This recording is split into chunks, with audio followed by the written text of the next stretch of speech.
Hai, bersama saya Ustaz Sempoi, Ustaz Luqman. Okey, untuk episod yang kedua ni, iaitu saya nak ketengahkan lebih lanjut lagi lah tentang pengertian solat. Yang episod pertama saya cuma ketengahkan wajibnya solat, semua solat ni daripada rukun Islam. Jadi kita nak tahu sebenarnya apa makna solat ni. Okey. Solat kalau dari segi bahasa ataupun dari segi bahasa Arab, iaitu bererti ataupun maksudnya doa, doa untuk kebaikan. Sebab apa? Sebelum Nabi Muhammad menjadi Rasul, perkataan solat ni dia menggunakan untuk doa. Sebab untuk kaum jahiliah ni lah dia selalu suka gunakan. Tapi bila masuk ataupun bila Nabi menjadi Rasul, solat tu dikhususkan kepada ibadah lah, ataupun dalam segi istilah yang bermakna perkataan dan perbuatan-perbuatan tertentu yang start ataupun mula dengan takbiratul ihram. Takbiratul ihram dan diakhiri dengan salam. Okey. Dan juga solat, kenapa dinamakan solat? Kerana ia mengandungi pengertian kalimah-kalimah ataupun doa dalam solat tu, dari perkara yang terdapat sebahagian daripada solat. Okey. Apakah syarat-syarat wajib solat? Okey, dia terbagi kepada 4. Yang pertama iaitu Islam. Okey, dan yang kedua balik, dan yang ketiga berakal, dan yang keempat suci daripada hadas, iaitu dari untuk wanita haid dan nifas lah. Okey, kalau untuk yang pertama Islam, iaitu seperti dalam firman Allah Taala dalam surah Al-Anfal, okey, ayat 38. Okey, yang berbunyi, A'udzubillahi minasyaitonirrajim, Bismillahirrahmanirrahim. Qul lil ladzina kafaru in yantahu yughfar lahum ma qad salaf. Okey, maksudnya katakanlah kepada orang-orang yang kafir itu, jika mereka berhenti dari kekafirannya, nescaya Allah akan mengampuni mereka tentang dosa-dosa mereka yang sudah lalu. Dan juga dalil tentang balik pula yang kedua, iaitu kanak-kanak juga tidak diwajibkan solat sebab kanak-kanak dia belum sampai usia balik. Iaitu dalam hadis Nabi yang berbunyi, Rufi'al qalam an salas. Okey, an-naimu hatta yastayqiza, wa anis sabiyyi hatta yahtalim, wa anil majnuni hatta yaqil. Okey, maksudnya diangkat qalam, diangkat pena pada 3 perkara dimaafkan. Okey, iaitu orang yang tidur hingga dia terjaga.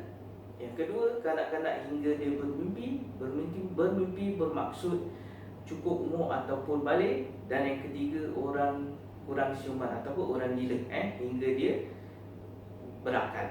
Okey. Bermakna hadis ni menjelaskan tidak berdosa sekiranya tidak solat dengan sebab tertidur, tetapi diwajibkan solat. Diwajibkan qada. Contoh kalau dia tertidur waktu zuhur, sekali dia bangun waktu asar.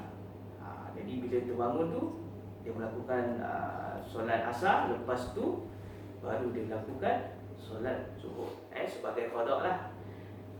Dan juga demikian tidak berdosa bagi kanak-kanak yang meninggalkan solat sehingga dia balik, ataupun dan juga orang kurang siuman ataupun orang gila sehingga dia betul ataupun siuman.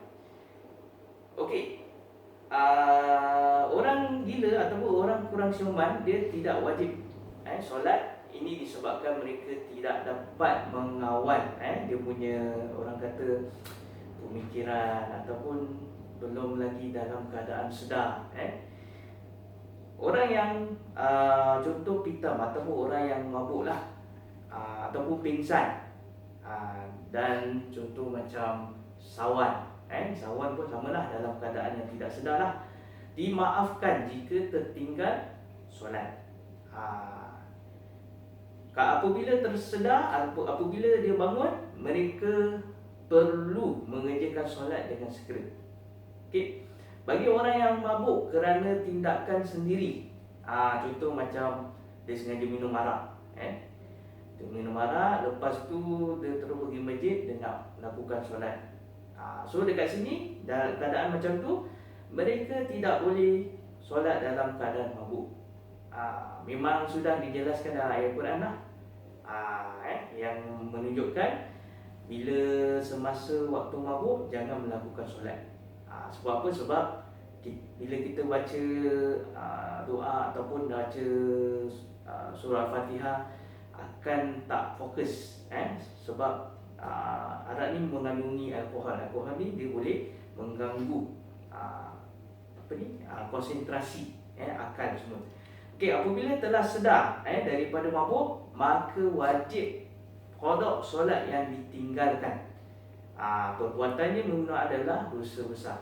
Tapi saya ada soalan kat sini. Ada satu fulan, dia cakap kalau dia minum arak, dia cakap dia tak boleh qada solat. Dia cakap Allah tak ampunkan dosa dalam 40 hari. Itu semua mustahil lah, tak boleh. Sebab apa? Sebab Allah masih terima hamba-Nya kalau hamba-Nya bertaubat. Tak ada yang syarat tunggu 40 hari baru boleh solat, tak ada. Tak ada konsep macam itulah. Okey. Sekian saja bersama saya Ustaz Sempoi. Assalamualaikum.